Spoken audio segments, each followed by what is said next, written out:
Welcome to the Wealthy Business Goddess Show for purpose-driven, passion-fueled spiritual entrepreneurs ready to live their purpose, passion and prosperity as they create the life and business of their dreams whilst transforming the world, doing what they love and making fabulous money. Each week we bring you inspiring and empowering topics, popular thought leaders to empower you to transform all areas of your life and business. With your host, spiritual intuitive, entrepreneur, transformational business coach and mentor, Kimberly Lovell.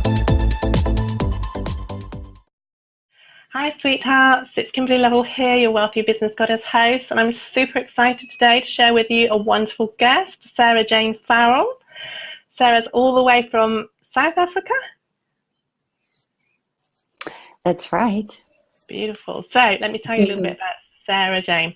Sarah Jane is a love warrior who helps women to trust and love themselves again, to regain the confidence to own their worth and know that they are enough no matter what anyone else says, including their own saboteur voices.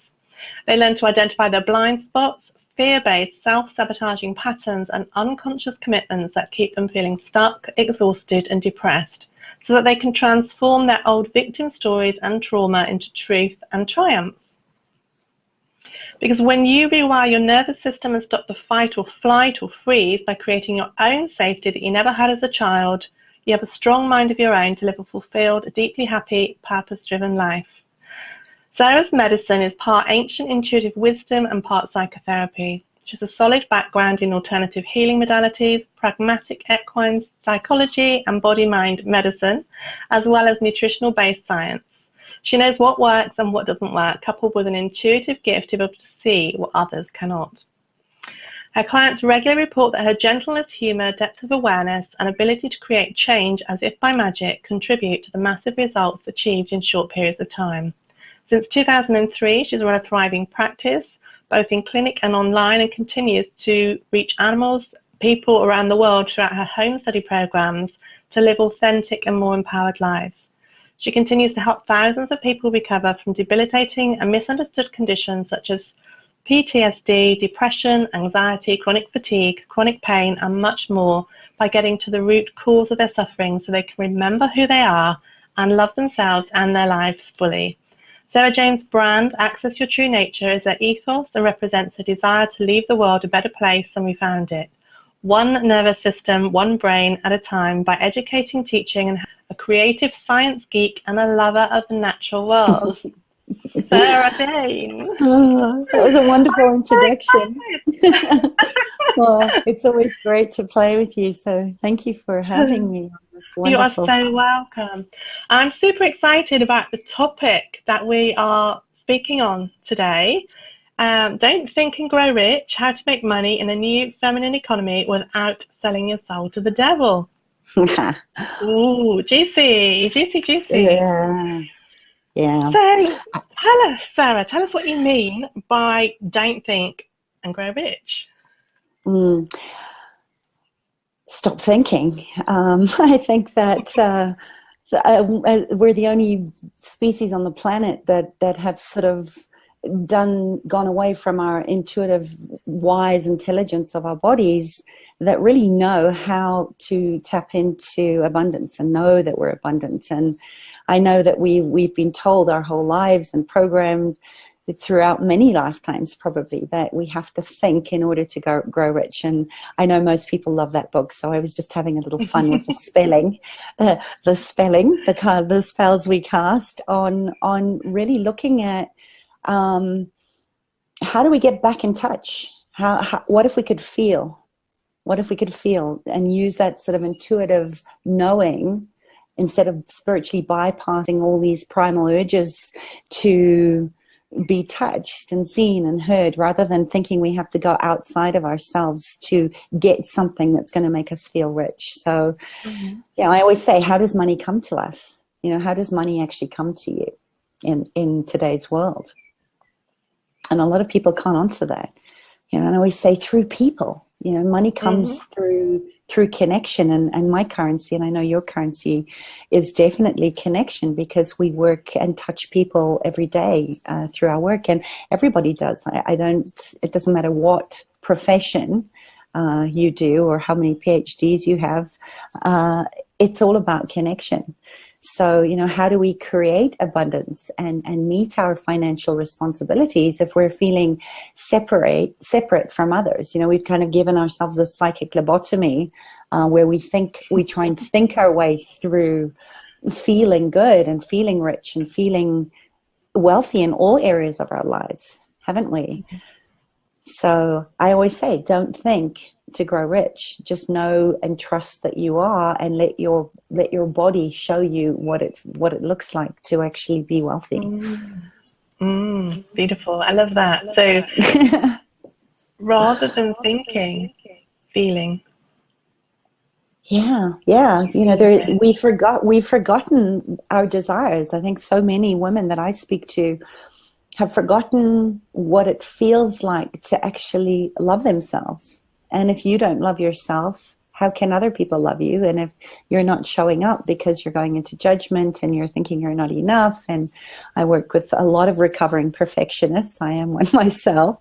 And when you're sensitive to energies and you're a healer or an empath or a creator, we have to calm our nervous systems down in order to actually tap into what does make me happy? What does make me feel wealthy? What does make me feel alive with purpose? And the whole definition of desire means of the stars. So, I mean, how much more abundant can we be than to actually tap into our own desires of what do we want and touch that part of ourselves rather than bypassing spiritually all the places where we think we have to go outside to look for what we need to fill us up. So it's a very interesting space I think we find ourselves in, isn't it? Where we're these tribal beings and yet we feel so alone because we've separated out from the very thing that makes us feel rich, which is community. And I think that really is the new financial economy, is based in the feminine. The feminine knows how to nurture. She knows how to touch. She knows how to mother. And we've sort of been separated away from those feelings of intimacy, really seeing into yourself and looking at, how do I want to show up? We can't show up when we're feeling threatened. And if we're not showing up, then people can't receive us. And I think a lot of healers and spiritually based practitioners often feel like they can't show up because that would look like they're full of themselves. And I always say, well, if you're not full of yourself, who are you supposed to be full of? You have a divine frequency, and we have to raise that frequency up to that vibrational energy of gold and silver and precious metals in order to attract people that want to pay us for our services. Yeah, I love that. So when we're showing up as who we truly are, all of who we are, that's when we're more magnetic to our divine clients. Yeah? Yeah, absolutely. And it starts with loving ourselves, doesn't it? Because I think so many of us, I know I certainly got into my line of, or my area of expertise, because I was a real expert of doing a lot of work in the field of shame and not enoughness and always striving for perfection rather than just taking imperfect action, because we're afraid. It's that whole primal tribal thing again of feeling threatened, or feeling that we're going to be rejected, or feeling that we're not good enough, or that we're stupid. And a lot of this comes from our childhood, where we're kind of believe, based on what people said to us, that we're not enough, that it's not enough. So, and I think this currency-based economy, we've really cut off that directness of our neediness, that we need each other. We need eyes on us to say, okay, are we safe enough? Are we safe enough to actually respond to the needs of others if we're not taking our own needs first and foremost? And I think we show up, like I said, I did, because I wanted that for myself. I wanted to have a currency where where I felt like I was creating a bigger impact in the world. And I was also giving back to myself and healing through my clients. So I'd like to go back there. I would like us to get back to that place where we actually know who we are and trust that we're enough and give ourselves permission to be needy, because we're never going to be intimate, are we? We can't be intimate with ourselves or with other humans or the divine or nature or the animals if we're feeling threatened. So what do you think it will take, Sarah, for us to own our neediness?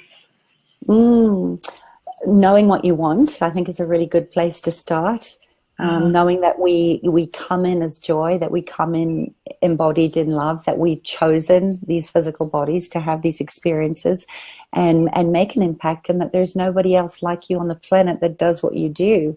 So, how can we allow money to come to us and through us if we're cutting off parts and pieces of ourselves or not showing up fully?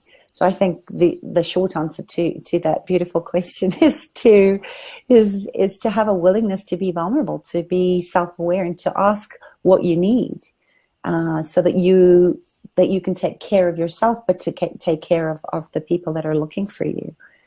And stop bouncing around from feast or famine, which I know is a lot of health practitioners and people like us, the slightly woo, who think that they can't show up because people will think they're too off or too out there, or not connected and anchored into the physical. Too crazy. Yeah.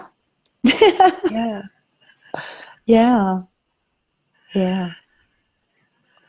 So I think one of the reasons that I just speak for myself, one of the reasons that I struggled, I think, to put myself out there in a bigger way was about comparing myself with other people, and I think that, we all are different, but do you want to speak a little bit around how we can move out of that whole comparison thing? Yeah, I think it's, what do they say? It's like comparison is like the killer of all dreams, and perfectionism is the killer of all dreams. And I think that it sort of comes back to me to that thing of, instead of looking outwards to measure yourself as enough, it's always this healing of the separation sickness is to stop looking outward for love and happiness and things that are going to make you feel that you're successful or enough. We really have to do the work to tap into our own natural resources, because we're pure energy,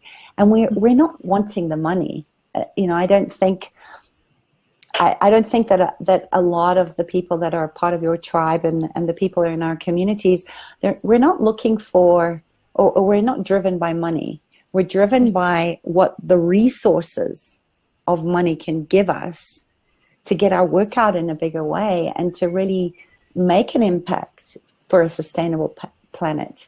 We're not craving the money. I think we're craving the connection. And when you're comparing yourself, you're actually creating that separation sickness, as I call it. It's like you're actually pushing away the very thing that we actually are all craving, which is connection. That if one woman shines or someone else has success, to say, I'll have whatever she's having, I'll have some of that. And that there isn't a lack of shining on the planet. There isn't a lack of anything on the planet. It's just our minds and the belief systems. And a lot of time I see this show up as inherited sort of family suffering or financial abuse, and a lot of it runs on our blueprint already.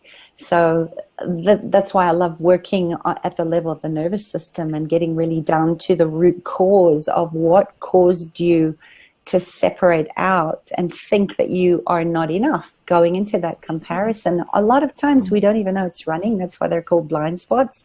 That's why we don't know that they're there, but they're running on our nervous system. They're running in the subconscious. And sometimes it goes back to other lifetimes where perhaps we didn't trust ourselves with money, or we had money stolen from us, or it can be a million things, potato blight, the famine, the Cherokee Walk of Tears. A lot of people from the Holocaust, a lot of times it's running on our ancestral line. And when we clear that away, and I know you do a lot of work with the Akashic Record and past lives as well, a lot of times it's not difficult to go back in and change that epigenome, that sort of marker, and shorten and those telomeres, so that we can show up and do our work from being present in the now. So I know that was a long answer, but I think that's, these are some of the common patterns that often we can trace back to sort of ancestral trauma and financial abuse that runs on our family lines and our cultural lines around, persistent feelings of guilt about business or being successful, or barely scraping by, or the starving artist syndrome. A lot of times, when we clear those away, then we can actually just show up and be present to, okay, what is it that I'm going to create and that's greater than I did in the last lifetime or yesterday or whatever it is, and really be present in that space, to stop comparing yourself outside of whatever you're doing is enough. And a question I love to ask is every morning as I wake up and I go, okay, asking my business, what does my business require of me? Asking, how can I be of more service than I was yesterday? And this whole thing of deserving often comes up, I think, with people not being willing to have money or be successful as well. Is like, well, I'm just lucky. No, you're not. You worked really hard to get where you are with what you had, and you're doing the best that you can. And also deserve means of service. So, if we're comparing all the time to what other people are doing, we're not in our business. We're not present to look at what is possible with your gifts, with your talents, with your, there's only one of you on the planet. There's nobody else like you that has your capacities. And this comparing thing, it's insane, and I know because we all do it. But I think it's really about coming back to love, loving whatever arises from a place of judgment, because it's part of our human nature to judge, isn't it? It's like everyone says, well, no judgment or unconditional love. It's part of human nature to judge.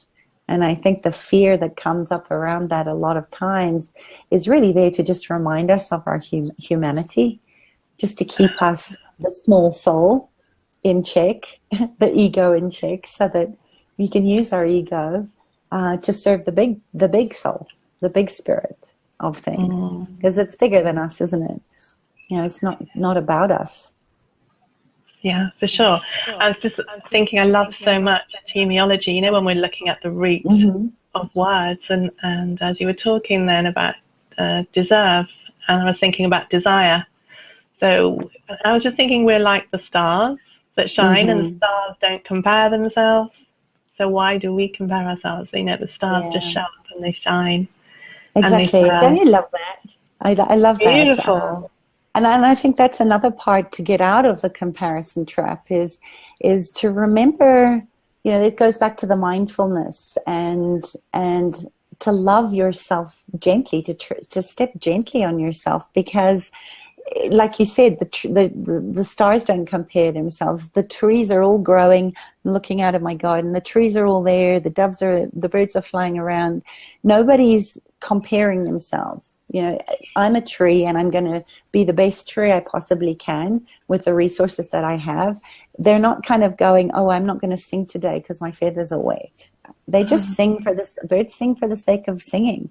That's what I love about working with horses, because they really help us to rediscover our ability to really fully engage in how to live deeply happy into our abundance, into our aliveness, and to really trust our own intuition. Just follow our own truth and express what motivates and moves us. And that's what I really care about, is horses don't always catch the lies, which is why they're such brilliant teachers. It's just like, if you're not present with a horse, you're going to know. And I think that's kind of the coming back to appreciation of the experiences, that everything happens through us, not to us. And that when we create experiences from that place of appreciation, more can show up. We can be present without holding judgment and really listen generously. It's that giving and receiving is such a beautiful flow when we don't push it away, or when we're told. And I think, again, this is part of the programming that we have to unlearn in this work, is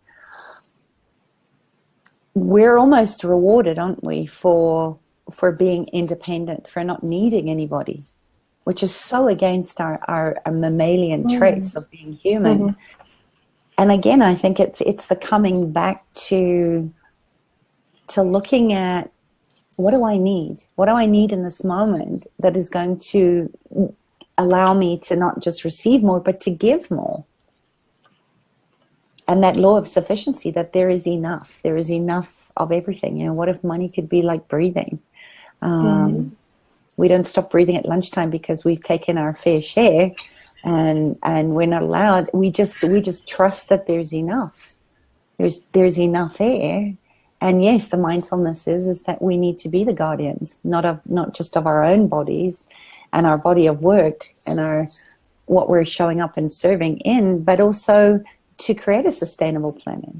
So we want to be able to have the resources to contribute back into a cleaner planet. How we're treating the earth, and return to love again. I think of knowing how precious this gift is, that we're all here to play our part in. I love that you talk about returning to love. I think that's, huge. A lot of the time, I think the biggest issues that I see, certainly with women, are around the worth, self-love and self-worth. And that then feeds into the issues with money and issues with showing up in their business, and all of what we've been talking about. So how do you work with people, Sarah, in terms, I know you mentioned that you work very much with the nervous system. Do you want to share a little bit more about how that works? Oh gosh, I could talk all day about that. You might be sorry you asked. But yeah, I did a lot of healing in my own journey. I had my own fair share of health issues. I had an inoperable brain tumor 15 years ago, and I was also sort of misdiagnosed as sort of functional autistic, so too sensitive, didn't fit. That whole thing around worth that you were talking about, that you just don't fit. You're just too sensitive. So again, we judge the parts that make us unique. And it was really through working with so many modalities and looking for a way to heal. I had an inoperable brain tumor, and it was kind of like, pack your stuff and prepare to die. And I was like, if I created this in some aspect or way or shape or form, because I'm a bit of a head tripper, I spent so much time in my head that I was ignoring the signals, my little coal mine in the canary. My body was singing to me to look at where I really spiritually divorced a lot of parts of my life. And I would get a lot of results, and I have a sleeping tumor now. It's like I need to be, stay mindful of that and let it be quiet by knowing that it played a part at that time in my life, where it was like, okay, if you're not going to shut your head down, we will. Almost sort of that divine intervention. And I would get great results, and I was seeing this. I was getting great results with my clients, but they would always go backwards. There was like, it would sustain for a while, and then the old patterns and pathways would come back, and sometimes just in a different variation of disease or relationships that they were choosing, or we know the patterns and pathways, and that was really when I started looking at neuroscience and the part of the nervous system that most of us, we're all traumatized on some level. And when you start to combine the work of the 5 levels of commitment, when we start looking at it on the mental and the emotional and the physical and the spiritual and the financial, by getting to a place where we find the point of creation, so the point when you actually created the belief that you couldn't change it, or you weren't worthy, or you know, and that's all dis-ease. It's just the opposite of having an easy life, is that we were making things go wrong on one of those levels.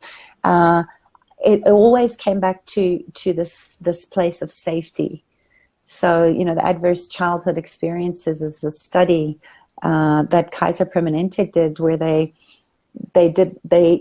interviewed a whole lot of adults, and they found that they really were looking at the big traumas. So we're talking about war, divorce, death, all the big ones. And they weren't really looking at the chronic, unpredictable, toxic stress that we kind of go through on a daily basis. That was actually creating this wiring to get totally fried in our heads, where Maslow's theory actually proves that too, that if we don't get our essential basic needs taken care of, like food, like shelter, just the basics, we can't get to that next level of actually looking at connection and love and procreation and happiness and all those good things. So I just found that when I started working on the nervous system, getting to the root cause of when your nervous system was like constantly on, and that's the brain fog, the IBS, all these different symptoms, or choosing narcissistic relationships. So the attachment styles, where you just, it doesn't matter what you do or how much you learn, it always comes back around to doing a different variation of it and expecting a different result.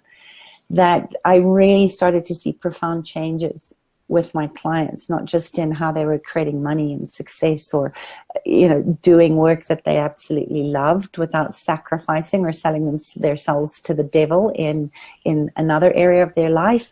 It really starts with rewiring the nervous system, you know, rebooting it so that you can come down off this very high arousal state that we're stuck in all the time. So that's kind of the short version of why I kind of, it doesn't matter what people ask me to support them with, I always start with the story. When did you create the beliefs that you created? I want to look at the family history. I want to look at the physiology and the biology of belief. And of course, what happened in their childhood and sometimes other lifetimes, and then bring in the diet and the nutrition and all the other pieces, so we can do the work that we're doing and stay healthy and fulfilled and just love our lives and love ourselves. So the nervous system piece is a big piece that I think it's getting more people are looking at it now. And I'm so glad about that, because we don't want a Band-Aid. You know, I didn't want to do this sort of surface Band-Aiding of things where people are fine for a while and then a year later they're back in the same place or worse. You know, I wanted to get to a place where the change is permanent. And that's really what I'm seeing now with this sort of combination of all of that, which is very exciting. And I could talk about it all day.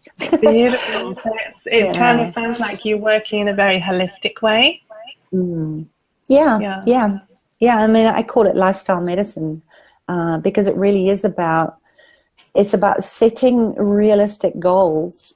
That really is that old saying of it, you know, one step, turning something 1 degree at a time, not setting these huge goals that are so impossible that it puts you into more stress and more shutdown, and makes you feel worse about yourself. You know, so it's really about little steps, baby steps at a time, and you know, that sort of sacred activism translates into sacred economics, because we start giving from a place of gifting rather than that lack and scarcity. So it's exciting work, and I'm really glad that it's getting a lot more people are waking up to know that it's not just one thing.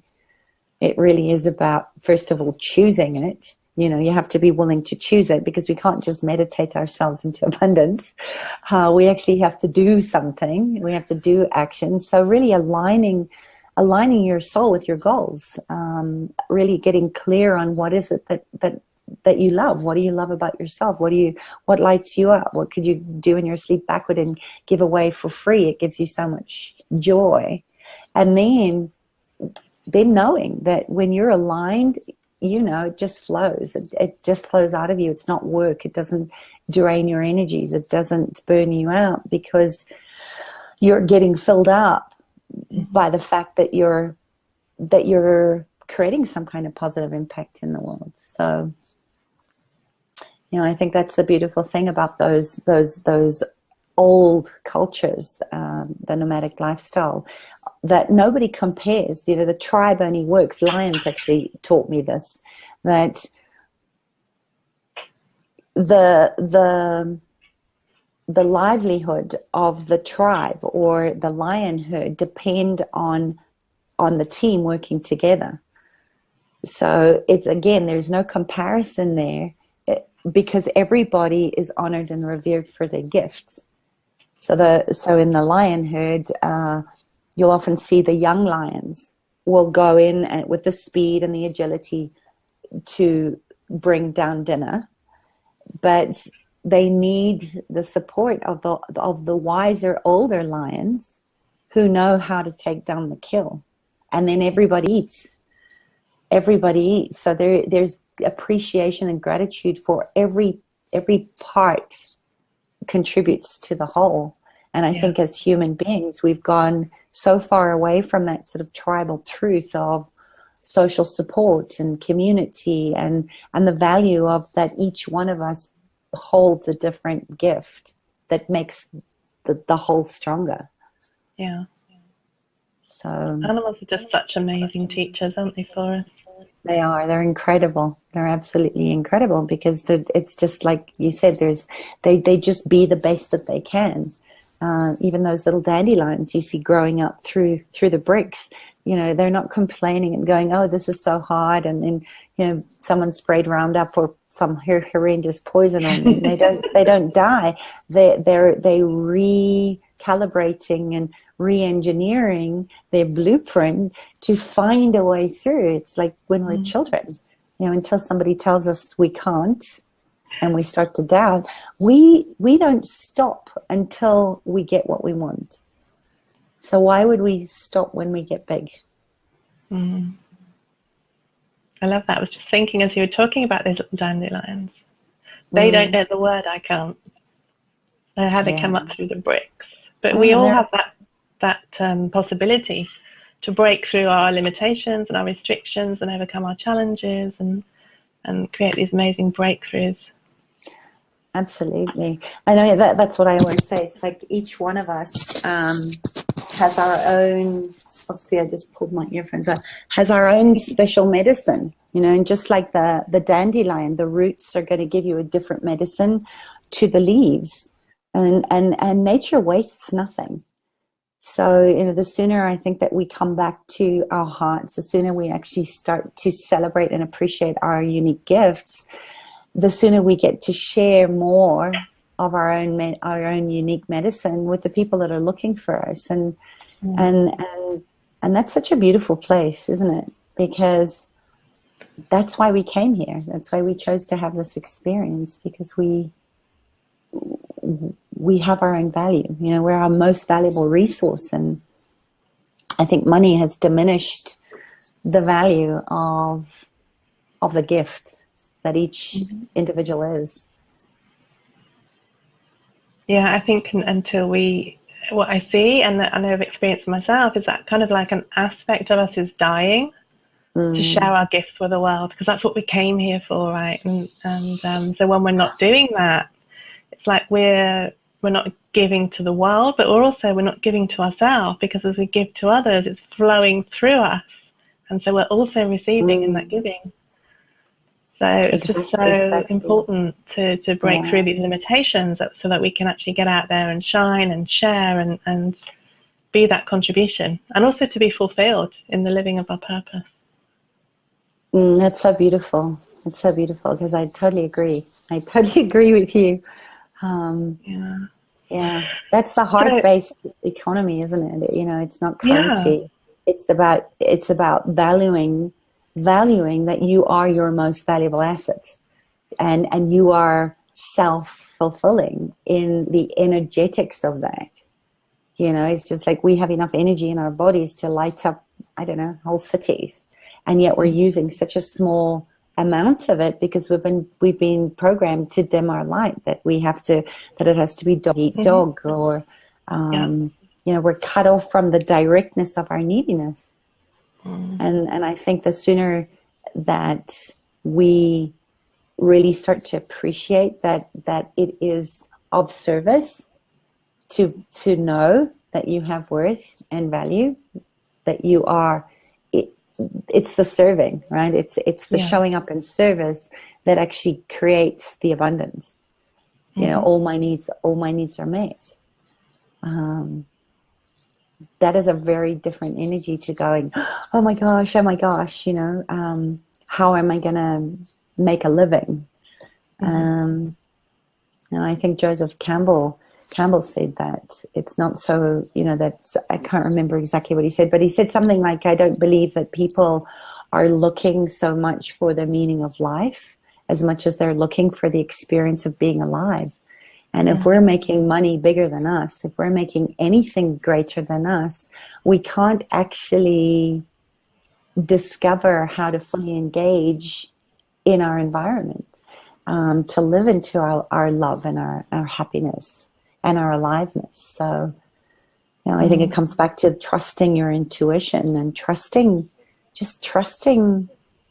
that your body's brilliant, that your mind is brilliant, and that there are people out there waiting for you to show up so they can find you and receive that. Yeah. And it's about touch too, isn't it? It's just like, I think we're all touch starved, and that's such a beautiful place, because when we stop relying on money as a currency, then we can actually start appreciating the person who's baking the bread, or the therapist that's giving you the massage, or people do such amazing things. We're creative. It's our vital life force, and if we're snuffing that out, we're not going to feel alive. We're not going to feel vital. We're going to feel drained and exhausted and stressed out. And there goes libido. There goes, I'm not talking about sex, but the sexual energy that is your birthright. You are creative. It comes through us as a beautiful expression of the divine. So it's kind of abusive to not use our gifts in a way that brings joy, not just to ourselves, but to other people, and that people can appreciate your value by showing up and paying you. Yeah, it's interesting. I think a lot of healers and therapists have these beliefs around money and spirituality, like they don't go together. Like there's this big conflict that you can't be spiritual and you can't be paid for your spiritual gifts, that you can't be spiritual and wealthy or rich, or however you want to call that. And so, talking about the starving artist archetype, there's many archetypes that we kind of play out based on these beliefs in separation and lack. So I'm curious about how you, what advice you would give to people that maybe are experiencing these beliefs playing out in their life, because you're talking about connecting with the service and the love and the connection, and I'm totally aligned with that. And then, of course, in older days we had that, didn't we? Because we lived in smaller communities, and we all knew one another, and we kind of worked together and ate together and all of that. So I think as we've evolved, things have changed, and yet we're still able to serve one another. We're still able to connect and to flow that love when we're serving. And at the same time, we're also exchanging money, energy. Yeah. Yeah, absolutely. And I love that. I love that you said that, because again, all it reminds me is that I think now more than ever, the people that are going to create great resources that are going to make big impact in the world through their gifts, through their services, are the ones that are in touch. And I love that. I'm actually writing a book called Touched at the moment, because it all comes back to this touch. You know, it's like, if you're not in touch with what you want, what you need, who you are, what your gifts are, you can't reach out and touch somebody else.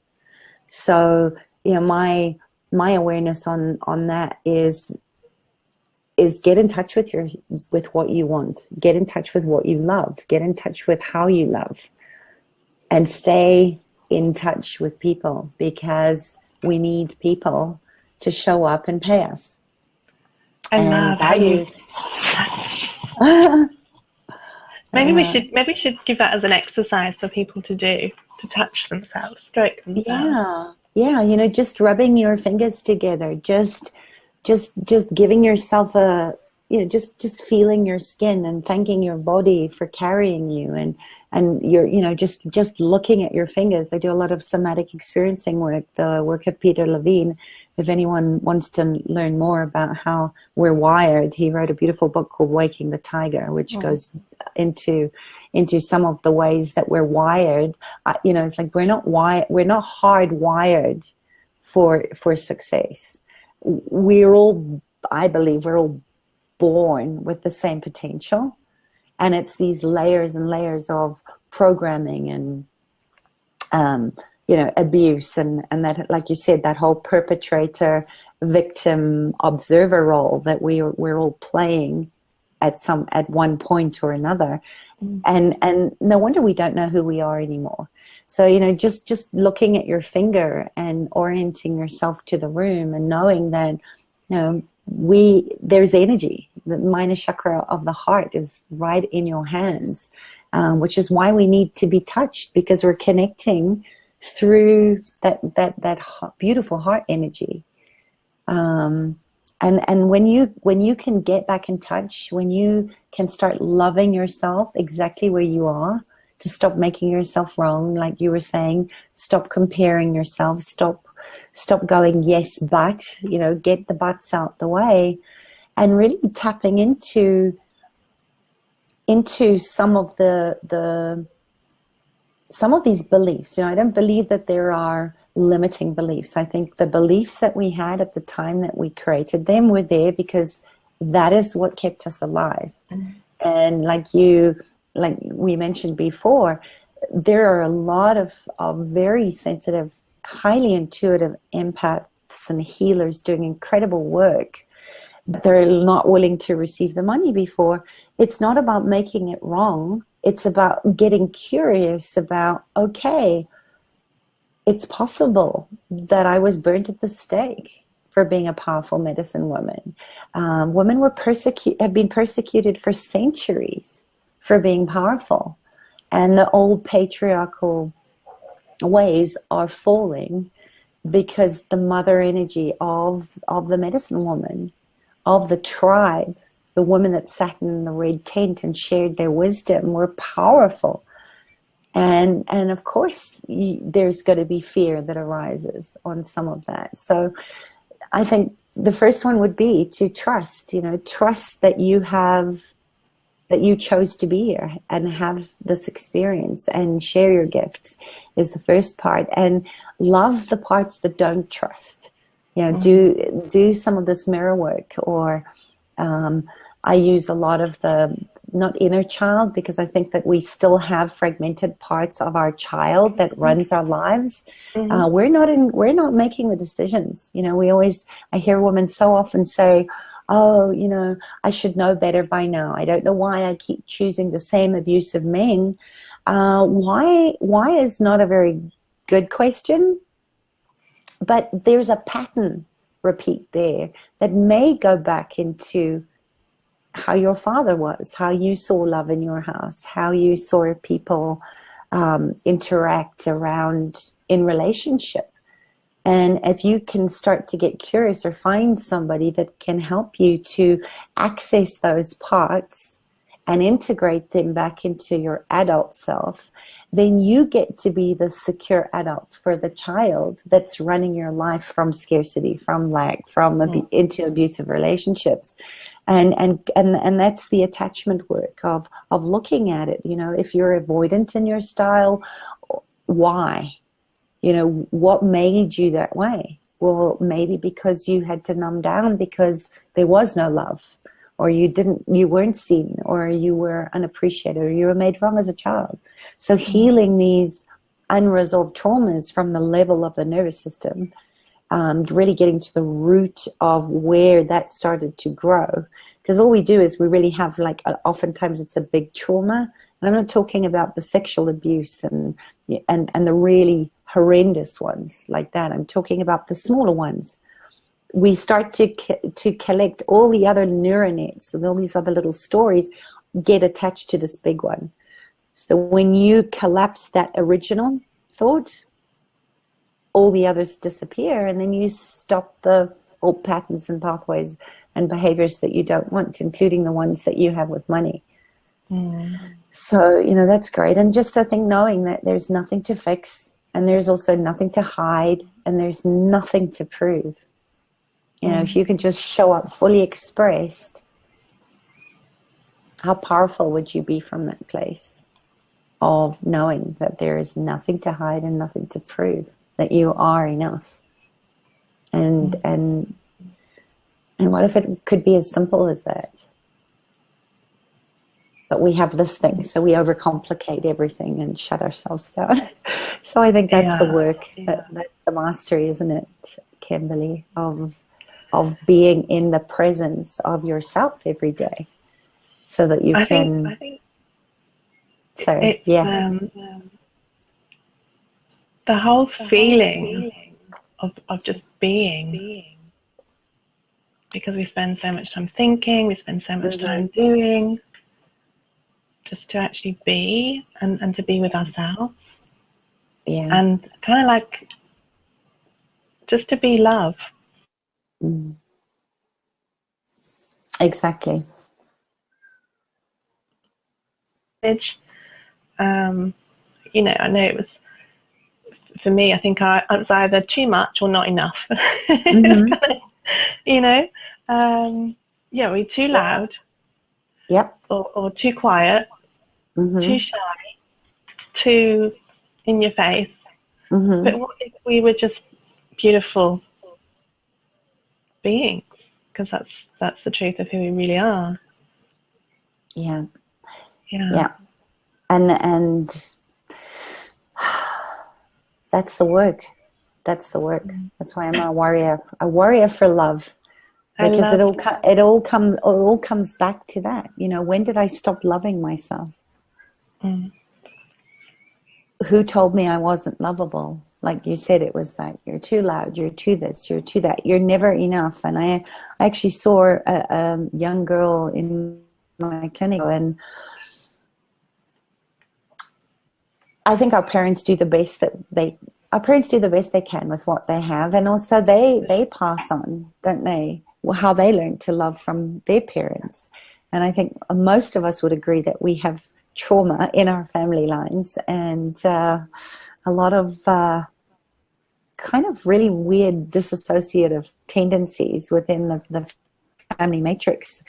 And it tends to make us into people pleasers, or the overgivers, or the overachievers. And I recognize so much of that growing up. My father was a very famous rugby player, and he always used to say, you're number one or you're nothing. Wow. Yeah. And it's like there's a big gap between all or nothing. So it's very hard to break those patterns if you can't recognize that you're doing it. And I think this is part of the power of this work, is that when you identify it in a safe place that's not judgmental, then you can relax and let people project whatever they want on you. But And also be able to receive judgment as a gift. I think that's also, you know, the contrasts. I love the contrasts of this work, because there's no right or wrong. And I see that, like with this beautiful young girl, I've been seeing her on and off for about 4 or 5 years, and she's just grown into an amazing young woman. And her mother is the one that's still not coming from, I'm not enough, you know, only child. Her whole life is wrapped up in growing this child into her unrequited dreams. And I got tears in my eyes, because when I was walking her out, her mom had gone ahead of her, and she said, you know, Sarah Jane, I just don't know, I'm just not enough. And there she was, getting the A grades. She's beautiful, playing every single sport, every single instrument, I so recognize that, because that was my story. And I think it's so many of our stories, isn't it? Of when is it enough? You know, when am I ever going to be enough? And one that I had a profound shift in my own stuff, because I'm always working on myself, was, when is enough enough? Meaning, I wrote a blog post on how much is enough, and when do you know if you have too much?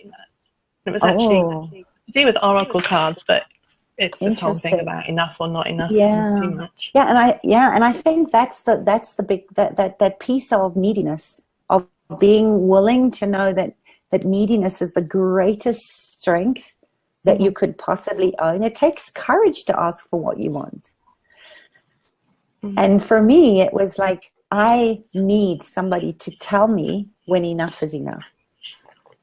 In other words, my head, stop moaning, stop complaining, stop going into the future, stop looking at worst case scenarios. I want somebody strong enough, because I think we test people, you know, to say, you know, I wonder how much I can push you before you go away. So the abandonment, the abandoned child, the rejection of self. Oh, let me reject me before somebody else rejects me. It was like a huge one, because it was just like, what if it's never been that I'm not enough? What if it's actually that I have never been able to ask because I'm too afraid, or it's not safe to ask somebody, you know, another way of saying it is to have my back. Because that to me is a true expression of love, is to also have that strong, fierce medicine. You know, that I'm willing to kick my clients' asses when they need it, because that is a kindness at the end of the day, to just say, you know what, stop. Is that true? You know, is it true? Because I've never had anybody ever tell me enough of my own bullshit. Yeah. And it translates into, I'm never enough. When is it going to be enough? When am I worked enough? When do I get to rest? There's all the things women do to exhaust. You know, we rehearse ourselves to the point of exhaustion and give so much, and yet we're not willing to ask for it. It's insane. And I think that also another part of that, the Pachamama tribe. I remember I did a visit with Lynn Twist once into, you know, Lynn Twist, to the Pachamama, and I was just in total awe of the simplicity of not just how that tribe works so beautifully, but how one of the women said, when are you women, meaning the Western women, going to tell your men to stop? Because they are living in harmony with nature. There is abundance, there is sufficiency. Don't waste, don't take more than you need. And to them, they look at us and they think we're insane, because we're taking more than we need. And I'm talking from the definition of lack. I think there's like 36 definitions in the dictionary that need means lack, rather than the energetic vibrational frequency that need always made desire. What do you want?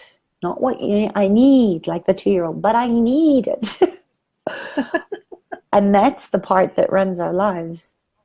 That's actually destructive. And I just thought, wow, it's like, when are we going to tell ourselves to stop?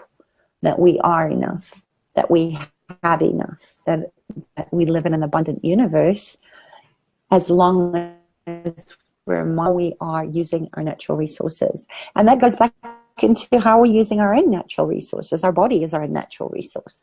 So we want to be taking care of it. You can't earn money if you're exhausted. You can't put food on the table or meet your responsibilities if you're too exhausted. Your brain has been stewing in cortisol for your whole life because it wasn't safe. So I love this conversation, and I'm sorry, I get carried away. And that's another one. Women say they're sorry all the time when we actually have nothing to apologize for. Enough already. Yeah, there you go. I'm telling you enough already. Crack your whip. I'm thinking that maybe some people listening or watching might be wondering about how this impacts their business. But, I see a lot of these patterns showing up in terms of people not attracting their right clients, or not attracting enough clients, or being scared to sell and talk about the money because they're scared of the rejection, because they're not worthy. So, if you're wondering, this is how it shows up, right? Yeah. So all of these issues that you have with your business, maybe, they're not really to do with your business, because our business is just an extension of our personal energy. Yes. Yeah. Yes. So when we heal ourselves and we clear our energy blocks and our beliefs, and we move through these patterns, our business is an extension of us, and our business is going to flow and flourish. Absolutely, yeah. And it's like, what if your business is actually your life? So that's how I see it. It's like, what is your joy of business? It's living from love, loving yourself enough to create a beautiful life, not just for you, but the people that you're going to be creating that ripple effect for. It all goes back to love. And you're so right. It's never about the money. It's never about the money. And about that balance, because I know for me, sometimes I can be a workaholic, a bit like my dad. He was a workaholic. And again, for a lot of the spiritual entrepreneurs that I see, when we love what we do, it's kind of like we don't want to stop. And we're so driven. How do you manage that? The workaholism bit. Yeah. I'm a recovering workaholic. Yeah, good. Hands up. Yeah. How's that working for me? You're right. It's just like, it's not living purpose when you're living in your joy of how you're creating and the impact that you're doing. I think we, again, just have to be really mindful. So I go into those bouts of pushing rather than, force rather than flow. And again, I think it's just a space of going back into the work, into these foundations of which part of me is believing that it has to do that, because it's not all of you. Yeah, there's a part, and it's kind of like, we're peeling the layers off, and I think that's the journey, that's the experience. I don't know if we ever get fully clear of this. If we do, we wouldn't have bodies anymore. And I think that we all want to get to that sort of 9 energy of not having bodies anymore, but we chose to have them. So I really am very mindful, especially because I know my patterns so well.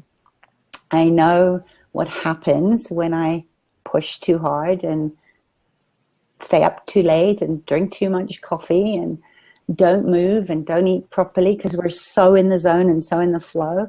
So I think sometimes we need to have the painful nudges to right our course, to get back into alignment with our focus and harmony. You know, I don't think that we ever get the balance, because I think something always gives, but we don't want to get to the point where it's chronic. We don't want to get to the point where we're, you know, flooring ourselves. And I've seen that too in my practice, you know, with people that have been the raging workaholic, you know, who's had 3 failed marriages and got all the money in the world but an empty house. I've seen women who believe that the only way that they could get to rest, or they could get a time out from their kids, from their lives, from their corporate jobs, because there's, you know, we've been told that we're superwomen too, hey? Suck it up, you know, get on with it, which isn't very kind. That have actually created a chronic condition just to get a rest. Yeah. And it's just like, I nearly killed myself, you know. So what if we could listen to our bodies, get the little energetic nudges, and know, you know, that let's take a time out. I don't know about you, Kimberly, but sometimes when we're like, it's the ego, isn't it? The ego wants what it wants, but it's just like, oh, I'm so important and I got so much work to do, and I've got a little girl too, and so she's kind of one of my stops. So I'll say to her, could you just remind me to stop? And she'll come in. Sometimes I'm on a summit like this, or I'm talking to a client, and she comes with her little piece of paper and she says, it's time to stop. Because we do get so carried away in our own importance and in our own giving, and it's not wrong. It's just again, it's that support. So I think having really good support in my life is, you know, that I have a daughter that tells me when to stop. And also to just set it up in a sort of open communication of me saying to her, you know what, I really appreciate you doing that, because sometimes I'm carried away that I'm not very kind in my response to her, but I've asked her to tell me, and we kind of get a little into not so much kindness, and I think it's just like you said, it's creating more harmonizing, that if we neglect our body, it might not show up now, but it's going to show up later on. So taking that walk in nature, that's when we get the most incredible download. How can we get away from these blue screens and technology? So you know, good sleep hygiene, practicing all this sort of lifestyle medicine, feeding your body live food, turning off real conversations, connecting, touching real people. All of that I think is really how I have to keep myself in check, and also having people in my life that say enough with a very stern voice. You know, enough is enough. The world is not going to fall down if you take a break. Yeah, I always tell my clients, you know, when you take a day off, I've had this happen so many times. When I take a day off and I come back to find that I've got a sale or something amazing's happened, you know, because it's like we think this in our heads that we have to work hard. Yeah. But when we take time out and we just be, either we get amazing ideas that come in, or, you know, the universe brings stuff in for us. You know? Yeah. Yeah, it's that frequency, you know, be a freak of nature, get out into it so that you can raise that frequency up. I love that. To attract things that you, we're all freaks of nature, and it's just like you are calibrating on your own beautiful frequency, and you know, we have these beautiful spontaneous clashes of inspiration and love and contribution, and we can't do that if we're so tired, because we are buying into this belief, you know, we have to work hard, doesn't grow on trees, and all those other things that we have been issued. Oopsie, sorry, that's my landline. Hopefully someone will pick it up. Sorry about that. But yeah, so, you know, issues, also knowing that issues are signs. So I always like to go, oh, wow, okay, you know, when I hear people languaging, remember the words are spellings. we're actually casting spells with our words. So I think being very mindful of how we speak inside our heads and outwardly is a huge, very simple way to start to have those paradigm shifts of creating your own economy, creating your own future, because you're actually spelling it into existence. And we're all witches. We've been around the block. We know our medicine, and yet we use our words against us, don't we? So it's fun. It can be such fun if we stop taking ourselves so seriously. It's just popping into my head. So I'm going to mention this book, Florence Scovel Shinn, and I hope I've said that right. And I've said that. I think that's right. Anyway, it's called Your Word is Your Wand, and you might have heard of it, Sarah. Have you heard of it? Oh, no. Okay, it's an amazing book, but just as you were talking, because of the second conversation I've had today, talking about, and her name's come up, but I'm like, okay, we're talking about another book, but this is a book she had called Your Word is Your Wand. And it's true, we are so powerful, such powerful creators, and yet we sometimes don't appreciate and realize the power that we have, and as we're speaking our world into being. And the future too. It's just like we need to start to pierce time, and we are bending time. I think we have the capacity to speed things up or slow things down, just by the ask.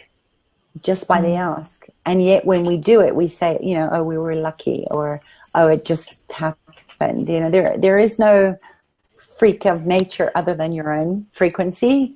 So why would you kind of disempower yourself by saying, oh, that's not mine, that's not receiving too.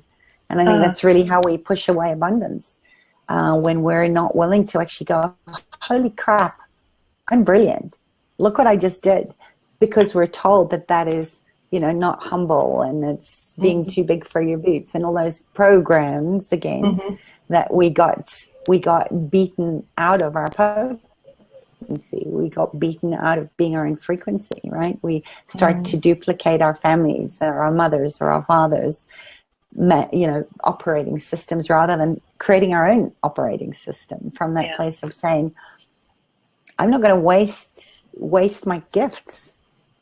I'm not going to play a small game. So, beautiful. So, Sarah, tell us, what's the one thing that spiritual entrepreneurs absolutely must change to increase their money flows? I think we've just spent this whole conversation talking about that, haven't we? It's just like, love yourself. Love yourself. Know that your talents, your capacities, your uniqueness, your X-Men, your wand is your wand. It doesn't work with somebody else when somebody else holds it. Think Harry Potter. I love her work. It really is that place of magic and wonder, and a strong dose of neuroscience, and in my world a lot of pragmatic psychology. But at the end of the day, it's really about how magic are you willing to allow yourself to be. And this is so interesting, because I was interviewing somebody else earlier today, and we were talking about wands as well. And I just noticed, I used to have a wand. I had a face-to-face psychotherapy practice, and nowadays I'm mostly on Skype with people. But I used to give my clients a wand, and every time that they had the wand, their whole face would light up. And just as you talk about the wand, it's like, our energy is like magic. We all want magic, but actually we are the magic. We are the magic, and this is it. This little finger is the wand, so you can either use it. It's like boom, create your own symphony, play your own music, beat your own drum. It's that self-love piece that is so important. And how do we love ourselves? A big part of that is letting people love you.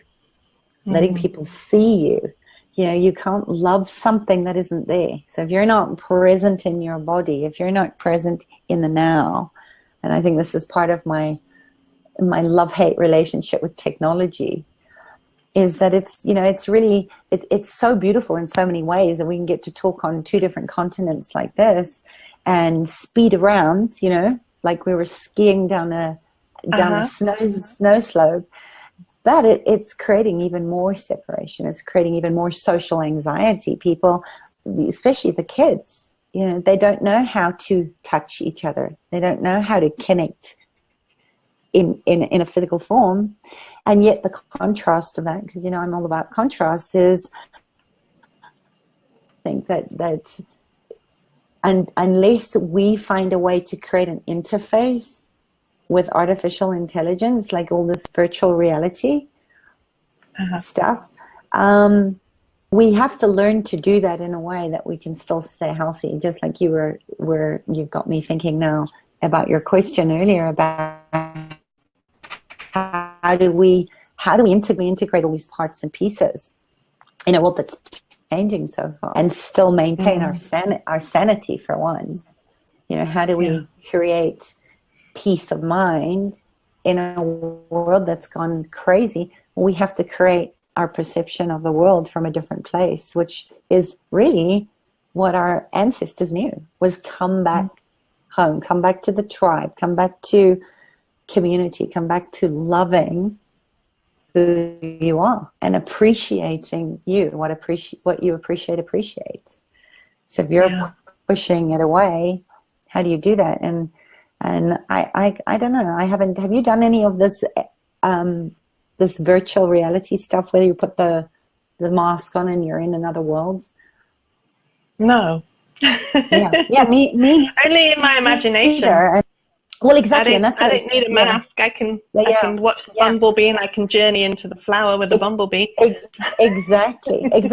So you know, I kind of feel like, oh, this could be great for our evolution, or it could be the devolution of us, like the good old Lockwood Orange. I think it's a tool, isn't it? You know, I was listening to you talking about this whole thing about connection and separation, and I think that technology is amazing. And in lots of ways, it's connected us so much more with one another in different cultures and countries and so forth. And yet, obviously, you know, as we've evolved, people are traveling more, families are perhaps living further apart and so forth. And so I kind of see like this world tribe, you know, that probably has evolved through all of this travel and connection that we've created, you know, in terms of our explorations. And then also that technology is amazing for connecting us in this way. And I guess it's about perspective, isn't it? And balance. Yeah. Because we can connect with one another. Moderation. And I'm feeling your love. Yeah, balance. You know, I'm feeling your presence. And also we want to be connecting with the people around us and the people in our local communities. Yeah. Yeah, because I mean, it's that old human cry for connection. It's that essentialism of we need touch to thrive, and it's the physical, right? It's cell to cell, it's flesh to flesh, it's eye to eye, heart. Yeah, we're heart to heart here. This whole virtual reality thing. I know. I totally feel the love. Yeah. But yeah, it's amazing in so many ways, like you said. And again, I think it's really about knowing when enough is enough, right? Knowing when to stop, knowing when to stop without beating yourself up, knowing when you're full. When you're full, stop. You know, fill yourself up so that you can move it, you know, pass it forward. Yeah. You can't give from an empty cup. Beautiful. Okay, so it's just been such a joy to share with you and to kind of dialogue with you. I'm sure your mind's been busy. Mine's been popping with all kinds of ahas and so forth. I'm sure that our viewers and our listeners will have plenty to think about. You have a beautiful gift. Would you like to share with our listeners what you're offering as your free gift?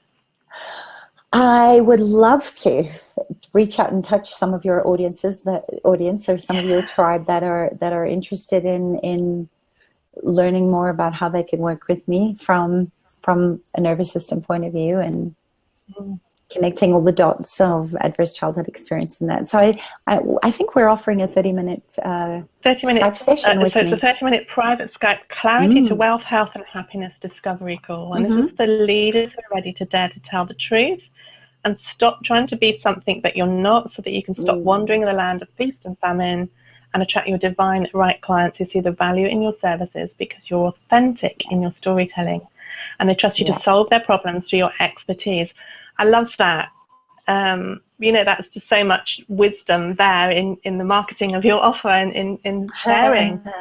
And so that's just, really powerful in terms of how we can share our gifts in the world and how we can put ourselves out there and market in a way that's not icky, that's not fear-based. It's about, it's love-based. It's also about sharing knowledge and information. There's just gems in there. So if you're feeling connected with Sarah and you'd like to find out more about how she's working and how you can benefit from working with her, then do take advantage of her very generous offer there. Sarah, thank you so much, my darling. It's just been beautiful connecting with you. And until we meet again, my darlings, much love and many blessings. And bye for now. Thank you. Love you. Bye. You've been listening to the Wealthy Business Goddess Show. If you've enjoyed the show, subscribe and review our podcast. Sign up to receive your Wealthy Business Goddess resources and join us in the Wealthy Business Goddess community at www.lovekimberly.com/WBG. To find out more about how Kimberly can support you in creating the life and business of your dreams, or to watch the show via video, visit the website at www.kimberlylovell.com.